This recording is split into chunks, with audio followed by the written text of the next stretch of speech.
Com vocês, nós vamos falar hoje sobre Hegel, mais um pouquinho. Então, veja bem, eu comecei com um pensamento dele.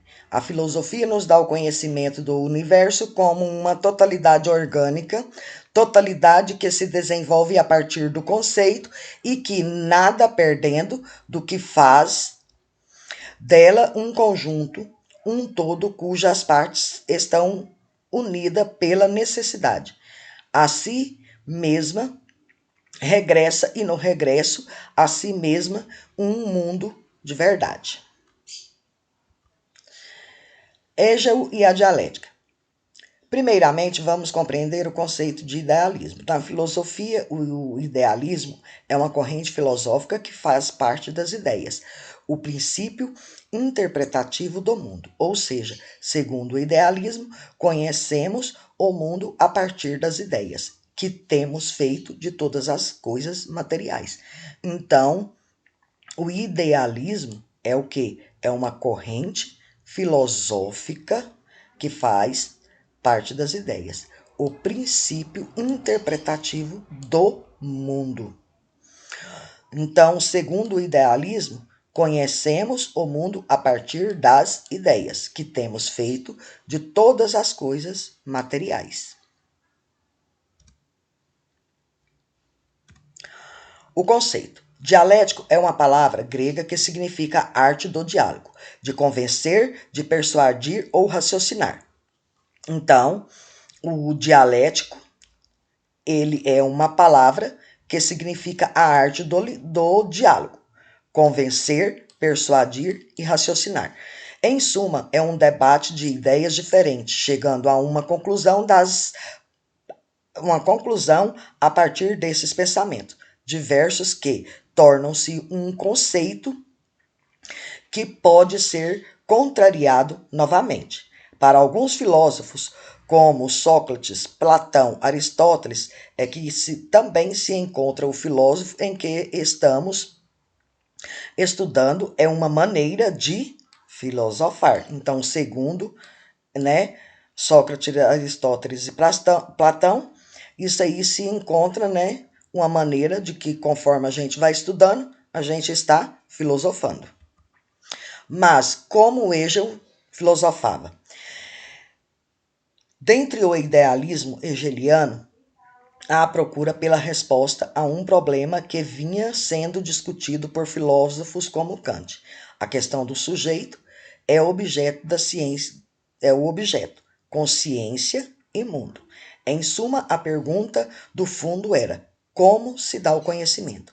Hegel afirmou que o real é racional e o racional é real. Então, Hegel, ele afirma que o real é racional e o racional é real. Calma. Então não é tão complicado quanto parece. Podemos explicar este pensamento hegeliano dessa maneira. A realidade é composta por nossa mente e a própria consciência não é estática, ou seja, congelada, pois está sempre mudando e desenvolvendo novas categorias e conceitos que determinam como nós vivemos no mundo. O que faz o conhecimento sempre seja contextualizado. Então, a realidade ela é composta por nossa mente e a própria consciência estática. Ela não é congelada e está sempre mudando em desenvolvimento, né? E as categorias, conceitos que determinamos como nós vivemos no mundo. O que faz que o conhecimento seja sempre contextualizado. A dialética se processa em 3 momentos. A primeira seria a tese, corresponde à ideia de um pensamento. A segunda seria a antítese, o pensamento diferente à tese, uma ideia contrária. A terceira seria a síntese, uma conclusão da tese com a antítese, ou seja, após o debate de ideias, chegaria a uma conclusão resumida no entanto, uma síntese, para ser uma nova tese para a dialética. Então, as três esses três momentos: a tese, antítese e síntese. Tese é uma ideia de pensamento, antítese é diferente da tese, uma ideia contrária, a síntese é a conclusão da tese. Essa estrutura dialética, segundo Hegel, seria aplicada a todos os campos do real, desde a aquisição do conhecimento até os processos histórico-políticos, sendo que esses momentos, tese, antítese e síntese, se sucedem como um movimento em espiral, ou seja, movimento espiral que não se fecha. Enfim, resumo sobre o Hegel e a dialética. Hegel criou um sistema chamado dialética, que é um processo espiral sobre o conhecimento, partindo de uma ideia. Então, para ele, é um processo espiral que sobre o conhecimento. E ele, partindo da ideia, é chamado de tese. Então, contrária da ideia chamada antítese. E chegando com tudo isso a uma conclusão, né, chamada de síntese, que passa a ser uma nova tese. Por isso, espiral, algo que não tem fim, a evolução das ideias.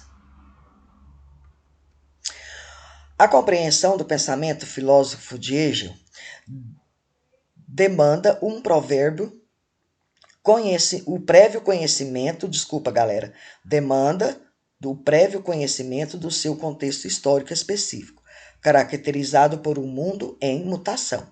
Importante apontar que diversos dos princípios teóricos da filosofia moderna foram defendidos pelo iluminismo, servindo de suporte às transformações políticas ocorridas na Idade Moderna, especialmente no que tange ao absolutismo, o qual fundado em um dado direito divino, do soberano e da nobreza, estabelecida uma estratificação social e mobilizado por meio de colher, desculpa, tá, gente? Aí eu coloquei errado aqui, ó, que é colher, tá? Aqui é um C, não é T. O avanço capitalista da burguesia em acessão que, por ser juridicamente vinculada ao povo, não era beneficiado pelos seus privilégios da nobreza. A tarefa da filosofia é entender o que é a razão. Então, Hegel, né, ensinando os seus discípulos, e ele sempre tem essa fala, que a tarefa da filosofia é entender a razão. Aí eu coloquei aqui para vocês umas frases de Hegel. Nada de grande se realizou no mundo sem paixão. A realidade é racional e que toda racionalidade é real. A necessidade geral da arte é a necessidade racional, que leva o homem a tomar a consciência do mundo interior e exterior e a lazer um objeto no qual se reconheça a si próprio. A história ensina é que os governos e as pessoas nunca aprendem com a história. Quem quer algo de grande deve saber limitar-se. Quem, pelo contrário, tudo quer, nada em verdade quer e nada consegue. Esse aqui é um dito, né? Uma frase dele bem real. As obras. A Fenomenologia do Espírito, em 1807. Propedêutica Filosófica, em 1812, Ciência Lógica, 1812 a 1816, Enciclopédia das Ciências Filosóficas, 1817, Princípios da Filosofia do Direito, 1820. Então, essa aqui é uma das principais obras, né, de Hegel. Aqui, ele fala sobre a verdade. A verdade é o todo. mas o todo é somente a essência que se implementa por meio do seu desenvolvimento. Então, galera, olha só. Com essa explicação aí, vocês vão responder as questões 5 e 6 da apostila. Lembrando que qualquer dúvida é só me chamar, né? Eu estou à disposição. E eu quero pedir, galerinha, que não deixem acumular as atividades. Façam, tem a data prevista, a data certa para ser postada. Então, evitem ultrapassar essa data, tá? E qualquer coisa é só me chamar. Desculpa aí por algumas falhas, mas até a próxima e façam as atividades.